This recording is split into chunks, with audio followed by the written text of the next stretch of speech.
History class बताओ कौन सी पहले जरा। Class number 12। अच्छा थोड़ा ध्यान से समझना, बहुत प्यार से समझना, क्योंकि जो भारत का इतिहास है ना, ये भारत का इतिहास अब हम जो समझने वाले, ये भारत का इतिहास वैदिक काल और उत्तर वैदिक काल, एक तो ऋग्वैदिक काल था, एक उत्तर वैदिक काल था, पूरा समाप्त कर चुका। ऑब्जेक्टिव पर्सन लगाना अनिवार्य है। अब तक तुमने मुझे मेरे तो किसी से क्वेश्चन नहीं मांगे, इससे बताओ तुम्हारे अंदर कमी कितनी। मैंने कहा था 54-55 क्वेश्चन के आसपास भेजूंगा, मांगे नहीं तुमने किसी ने। मांगना तो तुम्हारा, भिखारी तो तुम हो ना, मैं थोड़ा ही हूँ भिखारी। मैंने कहा था 54-55 क्वेश्चन भेजूंगा अपनी तरफ से, अपनी बुक के, तुमने मांगे नहीं किसी ने, मैंने दिए नहीं। बधाई हो, कांग्रेचुलेसन, पढ़ रहे हैं तुम। और एक बार जब उसके साथ साथ पक्के नहीं होते ना, फिर जिंदगी में कभी पक्के नहीं हो सकते। समझ में आए बात? या आलस तुम्हारे भीतर इतना घुसा हुआ। आज हम क्या पढ़ने वाले? आज इस चैप्टर का नाम है ना, चैप्टर ही मान लो, जो चैप्टर है ना हमारा, कितने चैप्टर पढ़ा दिया मैंने तुम्हें मोटे मोटे तौर पर? एक तो पहले नंबर से शुरू में क्या पढ़ाया? पाषाण काल वाला पढ़ाया। दूसरे बात कौन सा पढ़ाया उसको? ताम्र पाषाण काल 2 हो गए, सिंधु घाटी सभ्यता 3 हो गए, वैदिक सभ्यता 4 हो गए। सही बात है। अब ये 5वां नंबर, चैप्टर नंबर 5 हमारा। तुम्हें चैप्टर नहीं पता आज तक? सही बात है। तो चैप्टर नंबर 5 है। इस चैप्टर नंबर 5 का नाम है महाजनपद का उदय। महाजनपद का उदय, महाजनपद और मगध साम्राज्य। महाजनपद, महाजनपद और मगध, मगध साम्राज्य का उत्कर्ष। ये समझेंगे। सबसे पहले समझेंगे महाजनपद क्या हुआ, वैदिक सभ्यता कैसे समाप्त हुई, और वैदिक सभ्यता समाप्त होने के बावजूद क्या हुआ। ठीक, पहले सोर्स जानेंगे हम, क्योंकि जो हम महाजनपद के बारे में जानकारी जो उठा रहे हैं ना, ये कहाँ से आ रही, इसके लिए मैप बहुत जरूरी। अभी मैप समझने वाले एक छोटा सा प्यारा सा मैप बनाता हूँ, छोटा सा प्यारा सा। हालांकि मेरी ड्राइंग इतनी अच्छी तो है नहीं, लेकिन कोशिश करता हूँ। तुम देखना मैप थोड़ा सही सही बनना है। हंसना मत बिल्कुल भी, जो हंसेगा ना उसे बाहर कर दूंगा, घर भेज दूंगा उसे। फिर हंस रहे, कौन हंस रहा हो?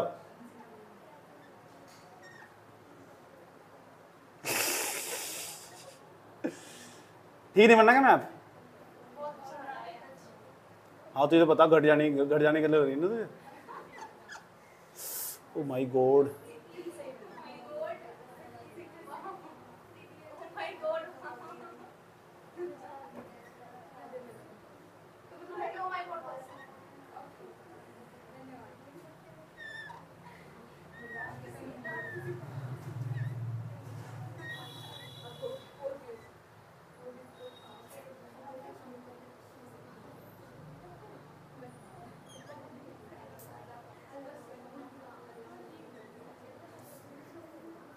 ठीक, इतना मैप सही है ताकि हमारी समझ में आ जाने वाला।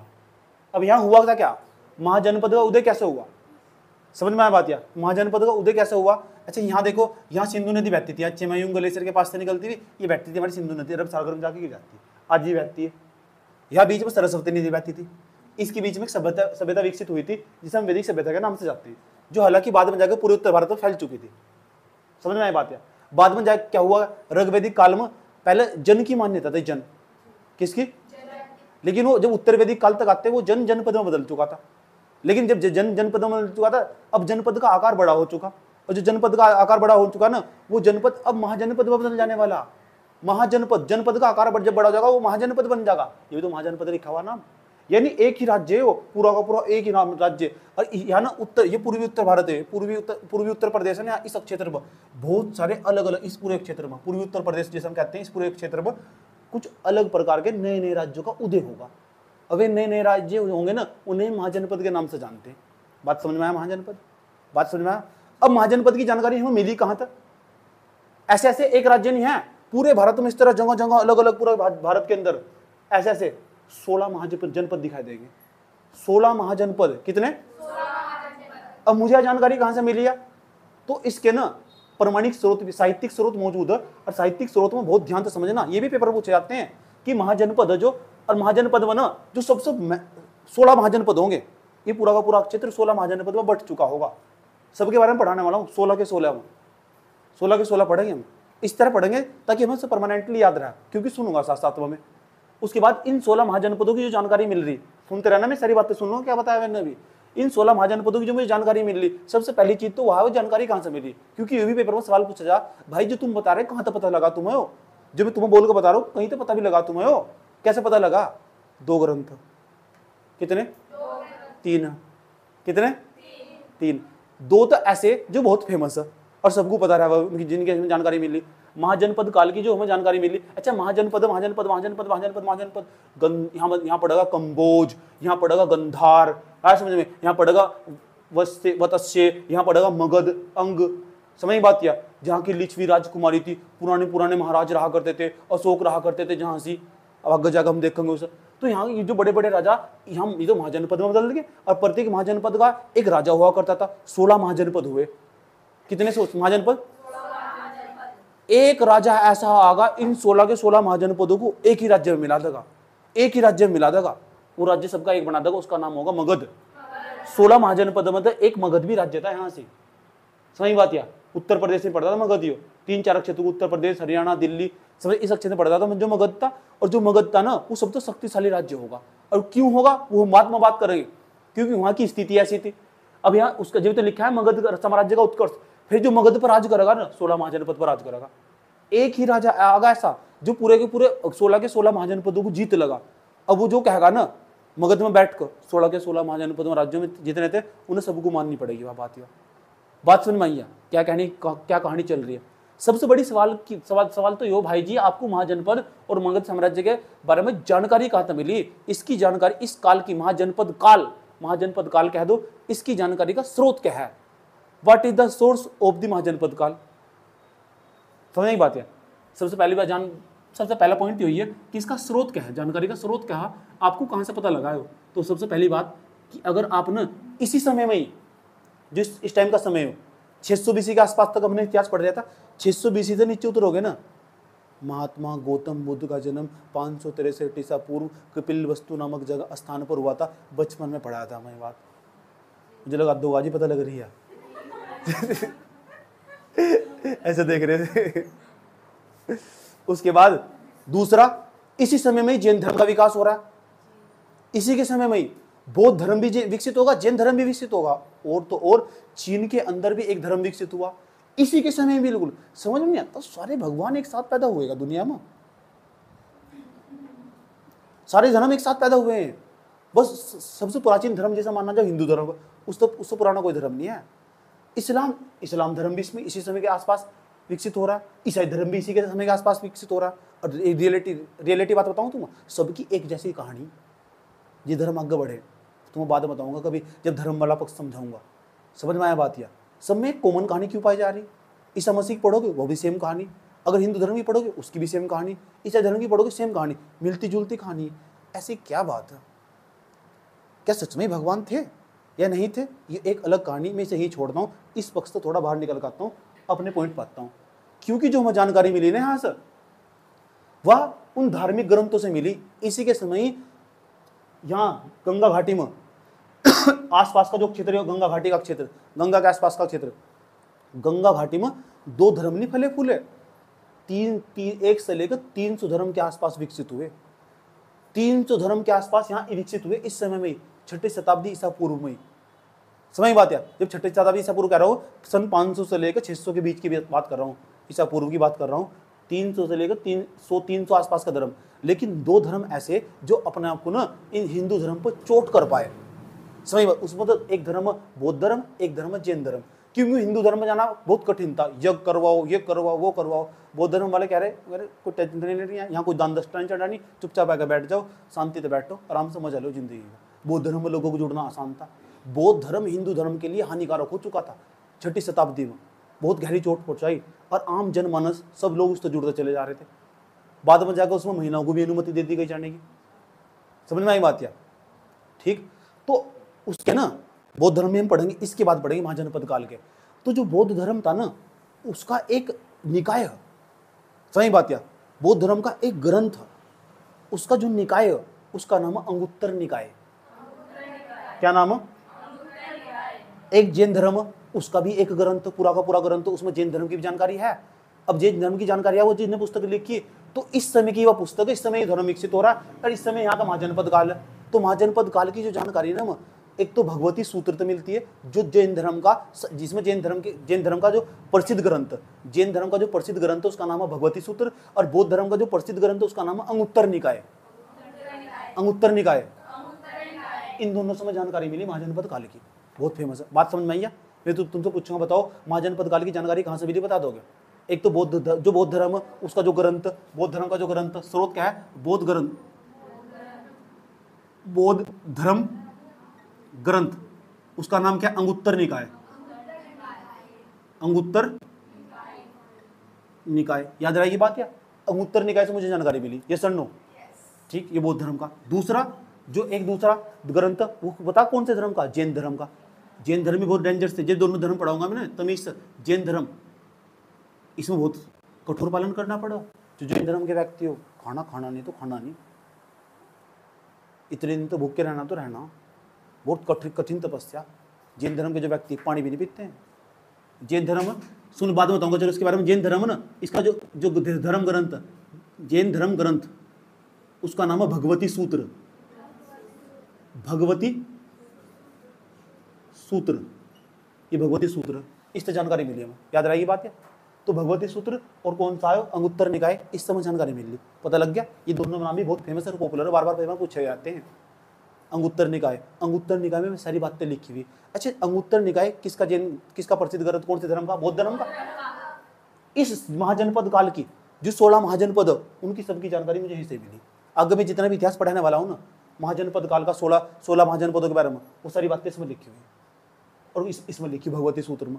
और जो इतिहासकार थे उन्होंने इन्हें पढ़ा और तमीज और भारत के इतिहास की पूरी किताब बना दी। यहाँ हो रहा जाता है, यहाँ हो रहा जाता है, यहाँ हो जाता है, यहाँ हो रहा जाता है। क्यों? क्योंकि इसके जो जैन धर्म ग्रंथ होगा उसमें आसपास की घटनाओं का सारा वर्णन आता, जो उस समय के राजा रहे होंगे, शासक रहे होंगे, जब गौतम बुद्ध थे। बात समझ में आया? जैन धर्म में इसी के साथ फला फूला, समझ में आया बात? या तो उस समय के सारे राजाओं का वर्णन आ रहा उसमें, तो उन्होंने किसी इतिहासकार ने उन्होंने पढ़ा और पढ़कर एक इतिहास की किताब बना दी, और वही इतिहास की किताब मैं तुम्हें पढ़ा रहा हूँ। बात समझ में आएगी? कुछ करी जा रही बात समझ आई? क्या केवल यही जानकारी यही है? नहीं भाई, और भी तमिल का एक ग्रंथ, और तमिल के ग्रंथ का नाम पेपर में पूछा जाओ, तमिल का एक ग्रंथ बताऊँ उसका नाम, ठीक, 30 नंबर का। और भी जानकारी मिल रही है, और भी हमें महाजनपद काल की जानकारी मिल रही, क्योंकि जो चीज़ मैं आगे पढ़ाने वाला, ये तो पता होना चाहिए मैं कहाँ पढ़ कर पढ़ा रहा हूँ। मैंने कहाँ तक पढ़ कर पढ़ा रहा हूँ, वो पहले मेरे से पहले किसी ने पढ़ लिया, अब पढ़कर नहीं किताब में पिरो दिया, उसे भारत का इतिहास कहते हैं। समझ बात? या उसे भारत का इतिहास कहते हैं, महाजनपद काल का इतिहास हो, और वो मैं तुम्हें पढ़ाने वाला हूँ भैया। सही बात? या एक तो बदतमीजी हो सके, चुपचाप जा मैं दोबारा जाकर अंगुत्तर निकाय पढ़ूँ। सही बात? या भगवती सूत्र पढ़ूँ सारा बैठ कर, तो इतना ठल्ली में भी नहीं है। सही बात? या इतने ठल्ली तुम भी नहीं है। तीसरा तरीका क्या हो सके कि जिनने लिख कर पहले किताब लिख दी सारी की सारी, और उसकी किताब में पेपर पर सवाल आ रहे, उसे पढ़ कर पढ़ाऊँ, तो तुम्हें कौन सा तरीका पसंद आ रहा है? मतलब मैं किसी का तरीका फॉलो नहीं करने का, मैं अपना तरीका फॉलो करूंगा।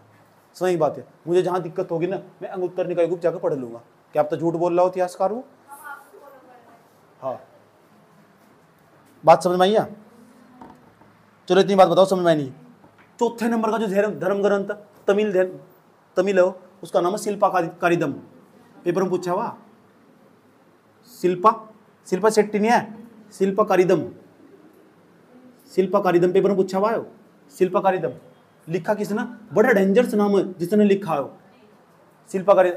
तमिल ग्रंथ है, यहाँ लिखो पहले, तमिल ग्रंथ है। कौन सा ग्रंथ है?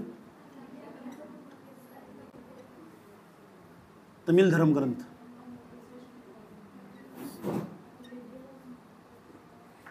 याद रहेगी बात? क्या इसके लेखक इंग्लो आदिकल, इंग्लो लेखक इसके,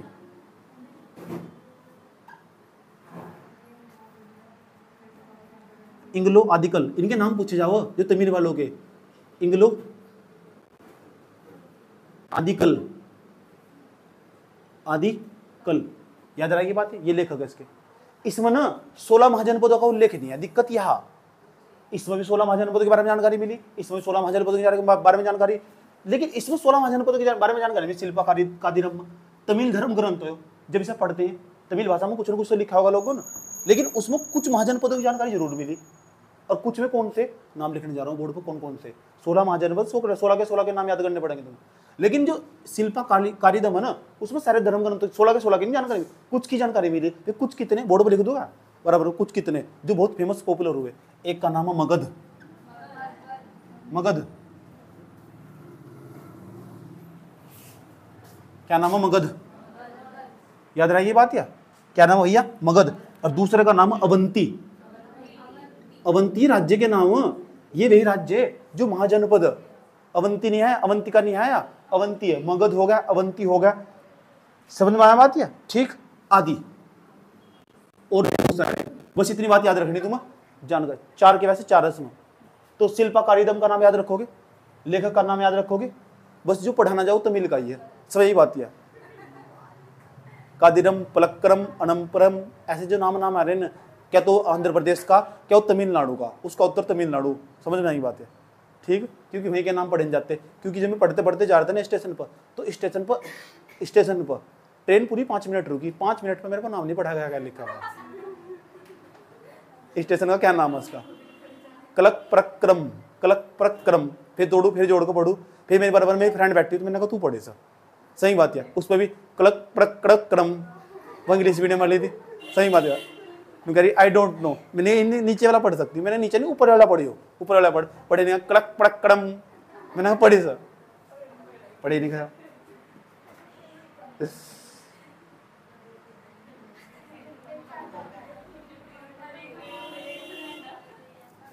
क्या होगा, फ्रेंड था,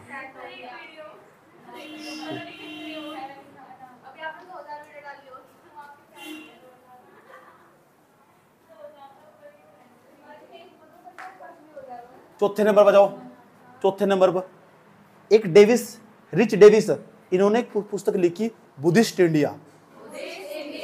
इस बुद्धिस्ट इंडिया में भी सबसे पहले, इन सबसे पहले इसमें जिक्र मिला है बुद्धिस्ट इंडिया में, और अंग्रेज है कौन, नाम लिखने जा रहा हूं उसका, इसकी पुस्तक एक जो पुस्तक डेविस, रिच डेविस, लेखक का नाम रिच डेविस है, इसने एक पुस्तक लिखी, उस पुस्तक का नाम लिखने जा रहा हूं, उस पुस्तक का नाम है भैया बुद्धिस्ट इंडिया।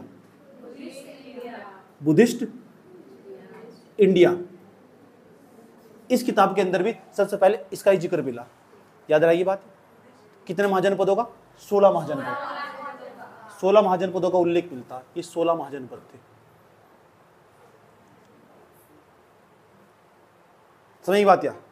महाजनपद पता लगा कब बन गए, ये महाजनपद काल कहलाया पूरा का पूरा, कि उत्तरी पूर्वी उत्तर प्रदेश था ना, यहाँ छोटे छोटे राज्य उदय हुए, बाद में जाके इनका आकार बड़ा होगा, तो ये महाजनपद में तब्दील हो गए। इस पूरे भारत को 16 महाजनपद में आप बांट सकते हो, और 16 के 16 जो महाजनपद, अलग अलग राज्य का अलग अलग राजा था, लेकिन एक ही राज्य पर एक सबसे बड़ा जो शक्तिशाली उत्कृष्ट राज्य था, उसका नाम था मगध।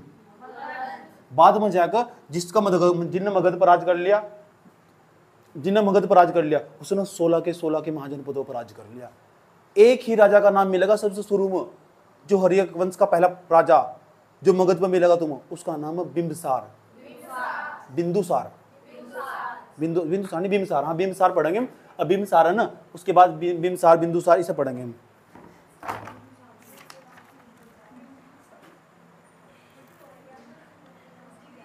हाँ बिंबिसार, याद रही ये बात या, ठीक। तो बिंबिसार इस पर राज करने वाला मगध पर जाकर क्या होगा, बुद्धिस्ट इंडिया। चलो मैंने जो बोर्ड पर लिखे हुए धर्म ग्रंथ है, ये मैंने बोर्ड पर क्यों लिखे, कोई बता सको, रैपट लग गया ना मुंह खींच कर, इन तो हमें महाजनपद काल की जानकारी मिल रही, तो मैंने नहीं बताना क्यों लिखे बोर्ड पे, सो करना मुझे तो तुमने बताया क्यों नहीं है मुझे, मैंने सवाल से नहीं पूछा तुमसे।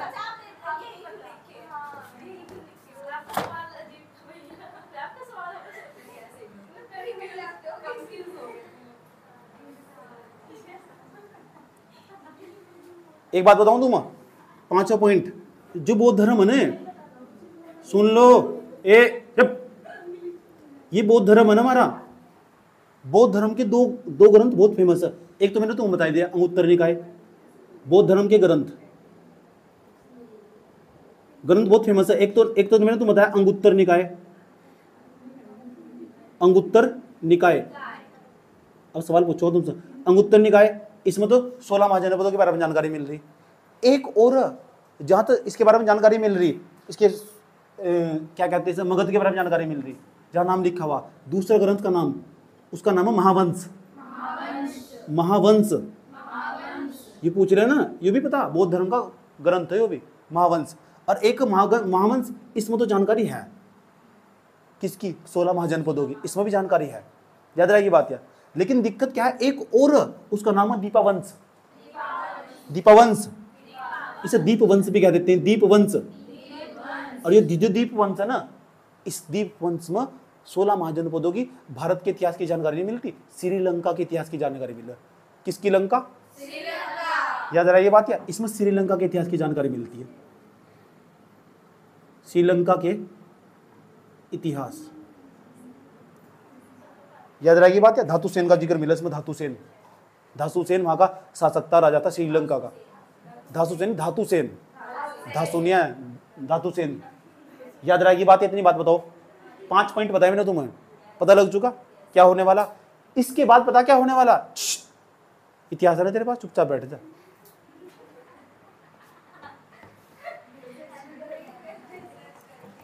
दोनों सोचे तेरे पास इतिहास है, मैं विचार के सारे पर्सन कर देगी तू।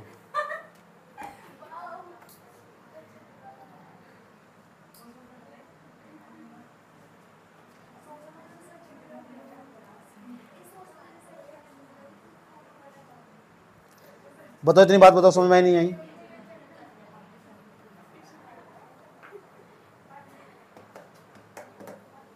तो इनमें से मिला क्या, 16 महाजनपदों की जानकारी मिली इसमें। तो इन सबसे क्या मिला, पता लग गया?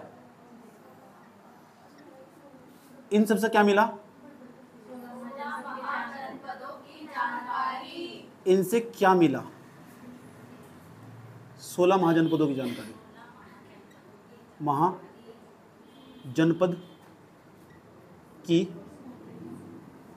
जानकारी, याद रहेगी बात है। इतना ही लिखना नोट्स के अंदर, कभी वहां रामायण लिख रखी है, समझ बात या फालतू की, वह किसी काम की नहीं होने की, अपना पेन भी थकाना और अपना एनर्जी का लॉस भी करना। सवाल तो इनसे ही बनेगा, इन्हीं नाम से जो बोर्ड पर लिखे हुए। इतनी बात बताओ, 16 महाजनपदों की जानकारी, ये जानकारी के स्रोत 16 महाजनपदों की जानकारी की। कोई दिक्कत यहाँ तक? पेपर में कौन सा आगा, कोई सा ही पूछ सके, देगा एक ही इनमें से कोई सा भी। निम्नलिखित में से कहाँ से महाजनपद काल की जानकारी मिलती है? निम्नलिखित में से कौन महाजनपद काल की जानकारी का स्रोत है? यहाँ देख ले बोर्ड पर, बाद में खोलिए, याद रहेगी बात। या अंगुत्तर निकाय पता लग गया कौन से धर्म का? जैन धर्म का। देखना चाह रहा, सो रहे नहीं सो रहे, तुम समझ गए नहीं? शिल्पकारी धर्म ना जो, वो कहाँ का? श्रीलंका का, तमिलनाडु का, तमिल धर्म ग्रंथ का, तमिलनाडु का नहीं, तमिल धर्म ग्रंथ का। क्या तमिलनाडु बता रही बैठ के? बुद्धिस्ट इंडिया कितने रखी? रामा ना, रामा मेरे बाबा का नाम था, चाटा मारूंगा, डेविस रिच ने लिखी है, रिच डेविस ने। बौद्ध धर्म के जो ग्रंथ है ना, दीपवंश, उसमें ही बस भारत का जो महाजनपद काल है उसका उल्लेख मिला उसमें। जो मैं लाइन बोल रहा हूँ यही पेपर में बने जाए प्रश्न में, यही बने जाए प्रश्न में, वो मिला महावंश में, तो बना देगा बौद्ध धर्म ग्रंथ में, बौद्ध धर्म ग्रंथ में दीपवंश में महाजनपद काल का उल्लेख मिलता है। हाँ यार, बौद्ध धर्म में तो मिला, बौद्ध धर्म में जो मिला जरूर, बौद्ध धर्म ग्रंथ के महावंश में मिला, दीपवंश में नहीं मिलता, और उत्तर निकाय में मिला। ऐसे सवाल बना हुआ। यूपीएससी को बौद्ध धर्म तो बहुत प्यारा, ऐसा कोई सवाल नहीं है हर साल जिसने सुनी बौद्ध पर सवाल में पूछा हो, इतना प्रेम करो बौद्ध धर्म से। हर सवाल में एक सवाल, हर साल में एक सवाल है उसमें, 1 साल या 2 सवाल पक्का पूछेगा, प्री में निकालेगा। इतना प्रेम करो बौद्धिस्ट तो, तार्किक धर्म है ना, वैज्ञानिक धर्म हो, वो चाहे यूपीएससी का हर छात्र बौद्ध धर्म को पढ़ेगा होगा। इसके जब ये सारा खत्म हो जाएगा ना महाजनपद काल, इसके बाद में सिद्धार्थ रूम बौद्ध धर्म पढ़ाऊंगा, बौद्ध धर्म के बारे में सब कुछ, उसका दर्शन कैसे थे, इसमें कैसे झूलते रहते थे, मैं नहीं कहते थे। किसी के यहाँ खुशी में, किसी के यहाँ शादी हो रही है ना, अगर वहाँ कोई बौद्ध भिक्षु घुस गया कर, सब दुख है, उस हर जगह दुख दिखाई दे। उसने कह रहे यहाँ खुशी हो रही, शादी हो रही, कह रहे ये शादी तब हो रही, इन्होंने पहले अच्छे काम करे, बहुत दुख झेल ले, दुख झेलने के बाद वो भी सुख नहीं है, ये भी दुख है। सही बात है, चारों तरफ दुख है, पूरा संसार दुख में है। तो बौद्धिस्ट लोग है ना, चाहे उनके सामने कोई डीजे बजा रहा है, ये सब दुखी है। ये बौद्धिस्ट लोग ऐसे हो, जहां भी पहुंच जाएंगे ना, सही बात है, मजा खराब कर दे इंसान का। सही बात है, ये सब दुख है, ये सब दुख है। उसे आईएएस बन गया, दुखी इंसान है, उसका क्लियर होगा सब चीज। दुखी इंसान है, तो कह इस सुख को से जब मिला, जहां सुख है ना वो भी दुख है। तो बुद्धिस्ट व्यक्ति तो बच कर है ना, सब दुखमय है।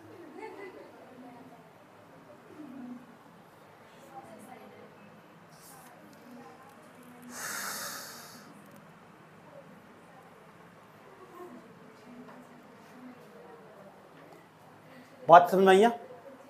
इतनी बात बताओ समझ में आई नहीं आई? कोई दिक्कत? अब ये 16 महाजनपद, मैं चाहता हूं 16 महाजनपदों की सूची तुम आराम से शांति से बैठ कर बनाओगे। गूगल पर जाकर सर्च करोगे ना 16 महाजनपद, तो आगे जो भी पढ़ने वाले हो 16 महाजनपद और उसका मैप में सारे दर्शाए हुए हैं। गूगल पर जाकर 16 महाजनपद का मैप इतना ही लिखोगे, आराम से जाकर चुपचाप बैठ कर कल का काम भी हुई है बनाना, ताकि मैं उसके बारे में कुछ बताऊं तो तुम वहां देख सको। समझ बात है? मैं मोटी मोटी लोकेशन बताऊंगा, सही और करेक्ट लोकेशन तुम देख लेना मैप में से, वो बहुत जरूरी है। समझ में आया बात है? ठीक, मैंने पहले भी बच्चों को मैप बनवाया था, पिछले वाले नोट्स में भी, इस बार भी नोट्स बनवाऊंगा, क्योंकि इस बार तो मैं तुम्हें याद करवा रहा हूँ। समझ, और डिटेल से ज़्यादा इस बार, समझ बात, इस बार डिटेल से ज़्यादा। इतनी बात बता दो, समझ में आई नहीं यार? इतिहास बढ़ रहा है अब धीरे धीरे। ठीक, इतिहास में मैं वहाँ लाके छोड़ दूंगा तुम्हें जहाँ मुगल आ जाएंगे। सही बात है? जहाँ दिल्ली सल्तनत आ जाएगी वहाँ लाके छोड़ दूंगा तुम्हें, फिर उसे बीच में लेंगे, गैप दूंगा, पावर नैप। मजा आ रहा है ना लेकिन इतिहास में? सही बात है, जानने की मिल रहा है, जानने की डिटेल से। चलो अच्छी बात है। अब क्या होगा? 6ठी शताब्दी ईसा पूर्व। हेलो, बोर्ड 6ठी शताब्दी ईसा पूर्व। कितने पॉइंट हो गए? 5। 6ठा पॉइंट, ये पॉइंट ही सवाल है पेपर। 6ठी, देखो 6ठी क्या बना लो फिर खाना। 6ठी शताब्दी ईसा पूर्व। ईसा पूर्व 6ठी शताब्दी ईसा पूर्व ना, इसका मतलब 600 BC के आसपास क्या हुआ करता था। पहले की व्यवस्था तो सब लोग जानते हो, तो पहले के बारे में सब लोग जानते हो। पहले क्या था? पहले हमारे पास एक कबीला हुआ करता था। कबीला, जब हम ऋग्वेदिक काल में थे, कबीला था। कबीला का आकार बड़ा हुआ, वो क्या में बदल गया? जन्म। किससे बदल गया? जन्म। जन्म बदल चुका, और जन का आकार बड़ा हुआ, क्या बदल गया? जनपद में। जन कहाँ मिलता था? जन मिलता था उत्तर वैदिक काल में। कहाँ से? जन का आकार जन तो ऋग्वेदिक काल में था, और ये ना दोनों ऋग्वेदिक काल में मिलेंगे तुम, और ये जनपद बन गया हमारा उत्तर वैदिक काल में। जनपद समझाता है। उसके बाद हमारा जनपद क्या बदल जाएगा? अब महाजनपद काल बात थे, ये महाजनपद में बदल जाएगा, महाजनपद। याद रहेगी बात? या इस काल में त्याग थे। इतनी बात बताओ, समझ में आई नहीं है? कोई दिक्कत? सर नहीं लिखवाना, जहाँ तक सवाल पूछा जाएगा वही लाइन टच करके बोर्ड पर लिखवाई जाएगी। इसी तरह अपने तुम अपनी कॉपी में पिरोनी वो लाइन। बात समझ में आ रही है बात? ठीक, इतिहास को भी इस तरह करके आगे बढ़ाने वाले। अब कितने इन सब तक एक ही जानकारी मिल रही, क्यों कह रहे हैं यहाँ 16 महाजनपद थे। एक तो तरीका में फटाफट 16 के नाम लिख दूं, समझ में बात है? एक तरीका में तुम बता दो सबसे उत्तर में कौन सा, पश्चिम में बता दूं, पूर्व में बता दूं, सबसे दक्षिण में बता दूं कौन था, फिर बीच के लिखो बैठ कर।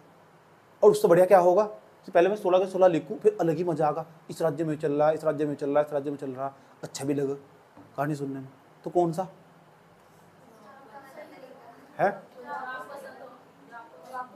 बड़े तेज आदमी है तुम्हें बता ना, बार बार ये खंडन नहीं करेगा हमारी बातों का, इसलिए कोई फायदा नहीं, अपने आप देख लो। समझ में आया बात? या ठीक है। अभी मैं यहाँ नाम लिखने वाला हूँ, इससे पहले अगला क्वेश्चन, 7वां पॉइंट है। ये पॉइंट नहीं है, क्वेश्चन है, ये क्वेश्चन है। अगला पॉइंट जो समझ जाने जा रहा हूँ, बहुत गौर से समझना। कहते हैं जब हम अंगुत्तर निकाय को पढ़ते हैं, बौद्ध धर्म का प्रसिद्ध ग्रंथ अंगुत्तर निकाय, जैन धर्म का प्रसिद्ध ग्रंथ भगवती सूत्र। मैं बार बार नाम बोलता हूँ बीच में आकर, सही बात है। मैं चाहूँ तो नहीं इग्नोर भी कर सकूँ, इसलिए ताकि तुम याद कर सको। समझ में आया बात है? इसलिए नाम बोल लो। चाहे शिल्पाकारिदम पढ़ लो, तमिल ग्रंथ, समझ बात है? किसने लिखा हो? इंग्लो आदिकल, जो याद नहीं होता उसका उत्तर वही है। समझ बात है? इंग्लो आदिकल उसने लिखा, इसे पढ़ लो। चाहे रिच डेविस की पुस्तक बुद्धिस्ट इंडिया पढ़ लो, सब में तो 16 महाजनपदों की जानकारी मिल रही, बस इसे छोड़कर शिल्पाकारिदम में कुछ ही महाजनपदों की जानकारी मिली। लेकिन कहते हैं सच में यहाँ 16 महाजनपद थे, बाद में जाकर मान लिया गया यहाँ 16 महाजनपद थे। अभी 16 महाजनपद थे, ठीक। इन 16 महाजनपदों में, ये 16 महाजनपद हैं, इन 16 महाजनपदों में 14 महाजनपद ऐसे थे। क्या कह रहे हैं?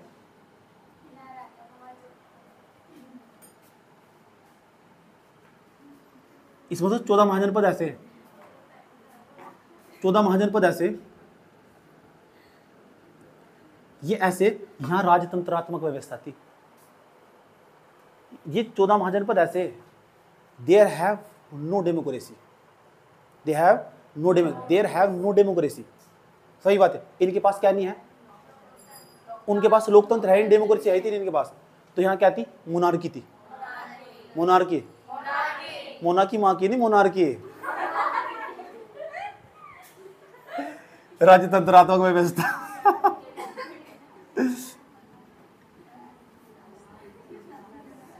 राजतंत्रात्मक व्यवस्था, यहां राजतंत्र था। राजतंत्र का मतलब समझते हो, राजा का बेटा, खाजा नहीं राजा। दूसरे नंबर बजाओ। लेकिन दो ही महाजनपद ऐसे मिले मुझे, बताऊंगा कहां से, ये मैं दर्शन करवाने वाला हूं, मुझे मेहनत करनी पड़ेगी। 2 महाजनपद ऐसे, वहां राजतंत्र नहीं था, वहां गणतंत्र था, जनता चुनकर राजा को बनाते थे। Wow interesting.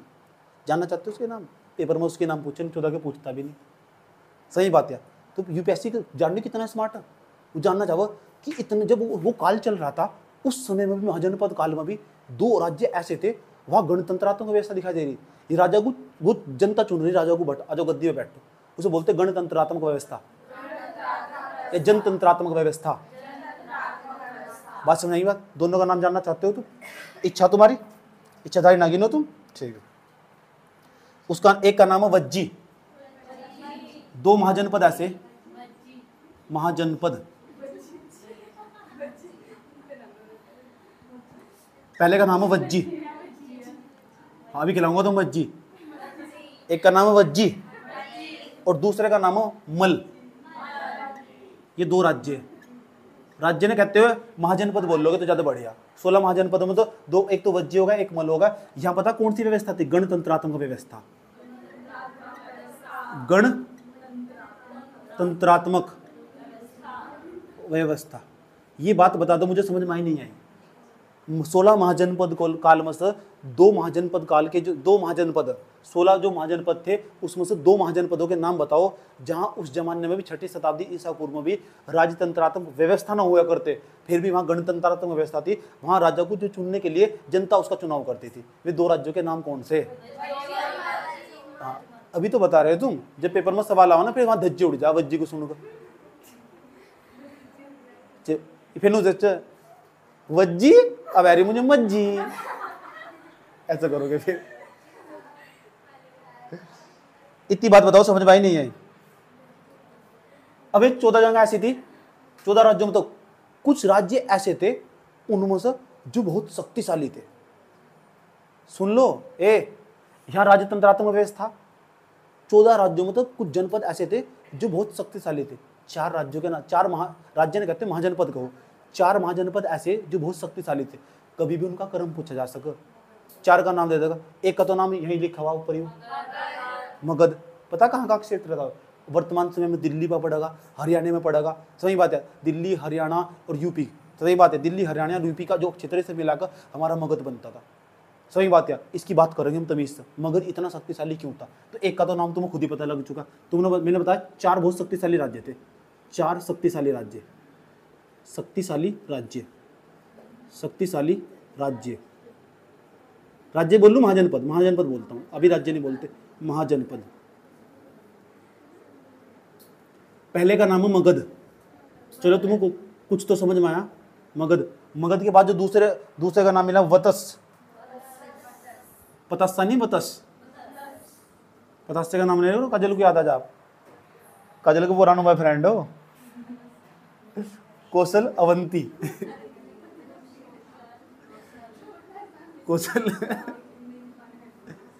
कौशल अवंती अलग राज्य, अवंती। इतनी बात बताओ, समझ में आई नहीं है? सबसे डेंजरस कौन था? क्योंकि मगध के अंदर ही लोहे की खान पाई गई थी, और जहां लोहा होगा ना वहां हथियार बन जाएंगे, बंदूक बन जाएगी, उसका औजार बनाया जा सके। और जिसके पास ना पाटला हो ज्यादा ताकतवर है, जिसके पास लकड़ी हो ज्यादा ताकतवर है। देख कितने होशियार है एकदम, समझ में पता ना, तो इसलिए पता लग गया। एक तो यहाँ लोहे की खान सबसे ज्यादा पाई गई थी। सही बात है, लोहे की खान पाई गई थी। तो उसका ना दूसरा क्या था, फिर उन्होंने हल बना लिया। जब हल बना लिया मगध के लोगों ने, तो खुद जुताई करना स्टार्ट कर दिया, जमीन को फर्टिलाइजर बना दिया। You don't know Patla, please go to home. ध का होता है। दथेड़ा पता क्या वो? हाँ जी, हाँ सुन लो ध्यान से अच्छे तरीके से। ऑन कर दिया, बहुत बहुत बताइए। इतनी बात बताओ समझ में आई नहीं भाई? याद रहेगी बात या? अब सवाल ये भी पूछा जा सकता कि बात बताओ मुझे, जो महाजनपद काल था ये लास्ट में उत्तर में कहां तक फैला हुआ था? इसके उत्तर में सबसे उत्तर में कौन सा राज्य था ये बताना चाहिए, कहां तक फैला हुआ था। पश्चिम में चले जाओ, कहां तक फैला हुआ था उस स्थान का नाम बताओ। जिस तरह में सिंधु घाटी सभ्यता पढ़ा था, सिंधु घाटी सभ्यता का सबसे पश्चिमी स्थल था सुतकांगेडोर। तो फिर महाजनपद काल में कौन सा राज्य था वो, कहां कौन सा महाजनपद था, बता रहे क्यों नहीं आप? पूर्व में कौन सा था वो, उत्तर में कौन सा, दक्षिण में कौन सा था? और जो मैं क्रम बता रहा हूँ ऐसा कहीं नहीं मिलने का तुम्हें। और जिस दिन पूछ रहे सब भी मेरे फिरेंगे, याद रखना बात है। ठीक, बता दूं? चलो समझ लो। सबसे पहली खास बात देखो, इस तरह कर मैं डायग्राम बना रहा हूँ, ये डायग्राम तुम्हें बहुत काम आएगा। ये क्या उत्तर हमारा, नॉर्थ तो समझाओगे ना सब उत्तर, साउथ में समझाओगे दक्षिण, ये क्या है हमारा वेस्ट, वेस्ट है ईस्ट, और ये क्या है वेस्ट पश्चिम। इस स्थान को क्या हम, इस वाले स्थान को नॉर्थ वेस्ट। नॉर्थ वेस्ट का मतलब क्या है, उत्तर पश्चिम। दिशा दूरी वाला चैप्टर सबने पढ़ रखा है, तो उसका प्रभाव यहाँ दिखाई देगा। उत्तर पश्चिम, तो उत्तर पश्चिम दिशा में एक ही राज्य मिलेगा, और उत्तर में इसके जो राज्य था महाजनपद था, महाजनपद का नाम था कुछ भी नहीं आता। सही बात याद रखना, कुछ भी नहीं आता सच में, इसलिए मैं क्रॉस मार रहा हूँ। कुछ भी नहीं है, किसी को कुछ नहीं पता था कि कहाँ तक फैला हुआ था, कोई जानकारी नहीं है। पूछे ना कि बताओ जो महाजनपद काल था उसके सबसे उत्तर में कौन सा महाजनपद था, आई डोंट नो, मुझे भी नहीं पता, उसे भी नहीं पता। सही बात है। अगर पूछे कि बताओ उत्तर पश्चिम में कौन सा था, तो उसका नाम है हमारा कंबोज। कंबोज। और ये पता है हमारे यहाँ नहीं आता, ये अफगानिस्तान में था। और ये पता है किस लिए फेमस था अफगानिस्तान में? घोड़ों के व्यापार के लिए। जो घोड़े थे ना, सबसे ज्यादा घोड़े यहाँ पाए जाते हैं। आया समझ में? घोड़े तो घोड़ी भी यही पाई जाती होगी। घोड़ी अच्छा वर्ड नहीं है तो उसके लिए इंग्लिश में क्या वर्ड यूज करूँ? अच्छा, मेन माने घोड़ी हो। अच्छा, तो कंबोज पता लगा कंबोज कहाँ से था? सुन लो, तो कंबोज कहाँ से था? कंबोज अफगानिस्तान में था। याद रहेगी बात? थोड़ा इधर चले जाओ, थोड़ा इधर आओ, और इधर आओगे ना सबसे लास्ट में जाकर तुम्हें पता क्या दिखाई देगा? इधर एमपी के अंदर चले जाओगे, और एमपी का मतलब मध्य प्रदेश हो, और मध्य प्रदेश में तुम्हें सबसे पश्चिमी महाजनपद दिखाई देगा, उसका नाम है अवंती। अवंती, ये अवंती यहाँ के राजकुमार से मिलवाएंगे तुम्हें, यहाँ की महारानी से मिलवाएंगे तुम्हें। इधर पूर्व की तरफ चले जाओ, जैसे पूर्व की तरफ जाओगे ना तो तुम्हें दिखाई देगा इधर साइड में अंग, ये यूपी में दिखाई देगा तुम्हें, ये अंग दिखाई देगा। याद आएगी बात या? उसके बाद सबसे दक्षिण में चले जाओ, दक्षिण में जैसे ही जाओगे ना तुम, तो दक्षिण में जैसे दिखाई देगा तुम्हें अश्मक। अश्मक जो गोदावरी नदी के किनारा था, याद रखना बहुत फेमस स्थल है, गोदावरी नदी के किनारा था यो अश्मक। अब देखो गोदावरी कहाँ से निकलती है? गोदावरी बता सकते हो कहाँ से निकलती है, कौन सी चोटी से निकलती है? बस भूल गए? बस नासिक के पास स्थान बताना, त्रिम्बकेश्वर चोटी से निकलती है अश्मक। अश्मक, और ये अश्मक कहाँ पड़ेगा भैया? गोदावरी के किनारा। ये सारे सवाल पूछे जाते हैं। इतनी बात बताओ समझ में आई नहीं आई? एक बार दोबारा रिवीजन करवा दूं? सही बात है। ये सारी पुस्तकों के नाम याद रख लोगे? क्यों याद रखनी है पुस्तकों के नाम? क्योंकि यहाँ से महाजनपद काल की जानकारी है। क्या सबके सब में यही पता लगा 16 महाजनपद थे? तो फिर वो कौन सा ग्रंथ है जहां तो पता चला कि कुछ ही महाजनपद थे? शिल्पाकारिदम। शिल्पाकारिदम व्हाट इज दिस? तमिल भाषा का ग्रंथ है। आया समझ में? इसके लेखक कौन है? एंग्लो आदिकल।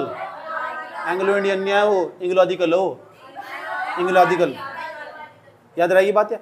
रिच डेविस की जो पुस्तक है बुद्धिस्ट इंडिया, बौद्ध धर्म के जो ग्रंथ कितने प्रसिद्ध ग्रंथ? दो, एक तो अंगुत्तर निकाय, एक जो महावंश है ना उसमें तो इसकी जानकारी है, लेकिन दीप वंश में इसकी जानकारी है। दीप वंश में धातु सेन का श्रीलंका का इतिहास मिला, और वहां के एक शासक का जिक्र मिला धातु सेन का। याद रहेगी बात है? जरा गाओ ये, मतलब 6ठी शताब्दी के आसपास पहले क्या हुआ करता था हमारे पास ऋग्वैदिक काल में? पहले कबीला था, कबीला के पास बहुत सारी गायें हुआ करती थी। सुन लो, कबीला के पास बहुत सारी गायें थी, कबीला ने अपना आकार बड़ा कर लिया, वो जन्म बदल चुका, जन आको उत्तर वैदिक काल में आको जनपद बदल चुका, जनपद में जब बदल चुका हो बाद में जाकर अब यो महाजनपद में आगा तो महाजनपद बदल चुका, महाजनपद काल कहलाया। उसके बाद कितने महाजनपद निकले हमारे, यहाँ तक हमने पढ़ लिया। उसके बाद 16 महाजनपदों में 14 महाजनपद ऐसे थे जो जहां राजतंत्रात्मक व्यवस्था थी, मोनार्की थी। मोनार्की मां की नहीं, मोनार्की इतनी बात। तो उसमें 16 राज्य ऐसे थे, 14 मतलब ठीक है। उसके बाद 4 शक्तिशाली महाजनपद थे, समझ बात, 4 शक्ति, एक तो मगध, एक मत्स्य, एक कौशल, एक अवंती। और 2 महाजनपद ऐसे थे जहां अब देख लो उस समय में भी तुम चाहे तो यहां तक मेंस की लाइन निकाल सकते हो पॉलिटिकल उत्तर लिखते हुए। अब बताओ क्या लाइन निकाल सकते हो, ये लाइन लिखते हो। 2 राज्य हैं ऐसे, वज्जी और मल, महाजनपद 6ठी शताब्दी ईसा पूर्व। देखो कहां से लाइन निकाल रहा, 6ठी शताब्दी ईसा पूर्व की बात है। 6ठी शताब्दी ईसा पूर्व महाजनपद काल के 2 राज्य वज्जी तथा मल में भी कई हजार साल पहले, तो साल तो पता ही नहीं मुझे, देख सको कई हजारों साल पहले भी तो लोकतंत्रात्मक जैसी गणतंत्रात्मक व्यवस्था दिखाई पड़ती है। समझ बात, यार लिख सकते ना, नहीं सकते। इतिहास तो भी टच होगा और पॉलिटिक्स भी टच होगा क्वेश्चन, समझ में आया बात। ये तो कहीं भी लिखना हो तो अब बताऊंगा भारत मजबूत था नहीं था, भारत में लोकतंत्र था कब तक था, समझ आई बात। इस बात को लिखना हो, लिखने की जरूरत पड़ा बार बार। यहाँ गणतंत्रात्मक व्यवस्था थी, यानी जनता का जो अपने राजा का चुनाव है ना, इन दोनों राज्यों में जनता करती थी स्वयं, वो बताएगी। लेकिन यहाँ राजा का बेटा राजा बनता था। उसके बाद पता लग गया ना इनमें क्या मिलती है, सब में 16 महाजनपद की जानकारी मिलती है। नोट्स इसी तरह बनाना। लेकिन मैंने तुम्हें बताया जो 16 महाजनपद इसमें सबसे पूर्व में कौन सा था, सबसे पूर्व में कौन सा था, सबसे पश्चिम में कौन सा था, सबसे उत्तर में तो कोई मिलता ही नहीं, इसमें कोई महाजनपद काल नहीं मिलने का। सबसे नीचे चले जाओ, सबसे नीचे मिलेगा अस्मक, सबसे दक्षिण में। वो कौन सी नदी किनारा, गोदावरी। और जो अस्मक का कहाँ पड़ेगा पता, महाराष्ट्र में। कहाँ पड़ेगा, अस्मक आंध्र प्रदेश में चला जाएगा। कहाँ पर चला, आंध्र प्रदेश में, आंध्र प्रदेश में चला जाएगा अस्मक, गोदावरी नदी किनारे। उसके बाद जो अंग है ना, ये कहाँ पड़ेगा, यूपी में, यूपी संयुक्त प्रदेश जिसे बोलते हैं। उसके बाद ये हमारा जो अवंती है कहाँ पड़ा, मध्य प्रदेश में। और जो हमारा उत्तर पश्चिमी क्षेत्र में क्या पड़ा, कंबोज। इससे थोड़ा सा कुछ दूरी पर यहाँ पड़ेगा कंबोज। इससे कुछ दूरी पर यहाँ इस क्षेत्र पड़ेगा गंधार। ये 16 महाजनपद। और तुम्हारा कल का काम पता क्या है, इन 16 महाजनपदों का मैप बनाना। कल को चेक करूंगा 16 महाजनपदों का मैप दिखाओ, ताकि कल को मैं यहाँ पढ़ाऊँ और तुम यहाँ देख रहे हो भाई जी अच्छे से वाले राज्य की बात कर रहे हैं आप। क्योंकि इनका पूछ सको ना, पश्चिम से पूर्व की तरफ इनका क्रम बताओ, उत्तर से पश्चिम की तरफ इनका क्रम बताओ, समझ बात, उत्तर से दक्षिण की तरफ इनका क्रम बताओ। पूछ लिया तो सब छोड़ कर भागोगे और तुम ही करोगे इस सवाल को, समझ बात। यूपीएससी का कोई भरोसा नहीं है, इसलिए मैं इतनी डेप्थ में इतनी गहराई में गया हूँ। बात समझ में आई है। एक तो तरीका ऊपर तो पढ़कर निकल लो नहीं, लेकिन सच में तुम्हें पता लगना चाहिए, तुम्हारा दिल संतुष्ट होना चाहिए यार क्या होगा इसमें, हाँ ये होगा। एक हम क्रम वाइज सिस्टमेटिक तरीके से आगे बढ़ रहे हैं। इसके बाद सारे पेपर इसके नीचे अगलाई करेंगे। अब तुम क्या करोगे, इतनी बड़ी तैयारी कर रहे हो तुम, अब जब तुम छोटे पेपर की तैयारी करेंगे ऐसा लगा तो कुछ है ही नहीं यार, हम इसे बहुत जल्दी कर सकते हैं, बहुत कम समय में कर सकते हैं। अगर आप लेवल नीचे भी लेकर जाना हो तो समझ, गर्व महसूस हो, समझ में आती है। तो बताया तो जब सपना ही धोबी बनने का देख लिया तो फिर दिक्कत तो खड़ी होगी, सभी सोच में फिर धोबी वाली हो जाएगी ना, दिक्कत खड़ी हो जाएगी। ठीक है, लेकिन धोबी की बुराई नहीं कर रहा हूँ, बता रहा हूँ तुम्हें। सोच हमेशा ऊंची होनी चाहिए, छोटा नहीं रखना चाहिए। जो बच्चा छोटा सोचेगा ना वो छोटा ही बनेगा, छोटी बात करेगा। सोच हमेशा ऊंची, सही बात है। हालात चाहे कितने भी बुरे हो जाए, लेकिन सोच में कभी बदलाव होना चाहिए, नीचे नहीं जाना चाहिए, जाना ऊपर ही, सही बात है। इतनी बात बताओ, समझ में आई नहीं आई, कोई दिक्कत? चलो मेहनत कर रहे, आराम से थोड़ा आगे बढ़ाओ। टाइम बताओ मुझे कितना हो पहले।